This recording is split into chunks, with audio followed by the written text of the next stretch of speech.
நிறைய பேர் stop loss போடும்போது என்ன பண்ணுவாங்கன்னா, அவங்களால எவ்வளோ மனசு தாங்க முடியுமோ, எவ்வளோ லாஸ் தாங்க முடியுமோ அவ்வளோதான் ஸ்டாப் லாஸ் போடுவாங்க. சும்மா ஒரு எக்ஸாம்பிளில் ₹1,00,000 வச்சுருக்காங்கன்னா, சில பேருக்கு வந்து ₹500 மட்டும் தான் லாஸ் தாங்க முடியும்.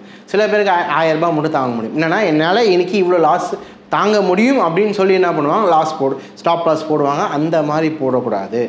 மார்க்கெட் எங்கே கொடுக்குதோ அதுக்கான சர்டன் பர்சன்டேஜ் எவ்வளோ கொடுக்குதோ அந்த லெவலில் தான் என்ன பண்ணணும், ஸ்டாப் லாஸ் போடணும். அதே மாதிரி இன்னொரு விஷயம் என்னென்னா, ஸ்டாப் லாஸ் போடும் போது எந்த ட்ரெண்டில் போடணும்னு இருக்குது. இப்போ அப் ட்ரெண்டில் இருக்கும் போது நீங்கள் செல் பண்ணிவிட்டு மேலே எவ்வளோ தூரம் ஸ்டாப் லாஸ் வச்சாலும் மார்க்கெட் என்ன பண்ணிட்டு இருக்கும், மேலே போயிட்டே தான் இருக்கும். அப்போ ஸ்டாப் லாஸ் அடிக்க தான் செய்யணும். அதனால் ஸ்டாப் லாஸ் போடுறது எவ்வளோ முக்கியமோ அதே மாதிரி எந்த இடத்துல போடணும், எவ்வளோ பர்சன்டேஜ் போடணும், இது எல்லாமே ரொம்ப முக்கியம். நம்ம டிசிப்ளின் வரணும்னா ஸ்டாப் லாஸ் போட்டு ட்ரேட் பண்ணால் மட்டும்தான் நம்மளுக்கு என்ன வரும், டிசிப்ளின் வரும்.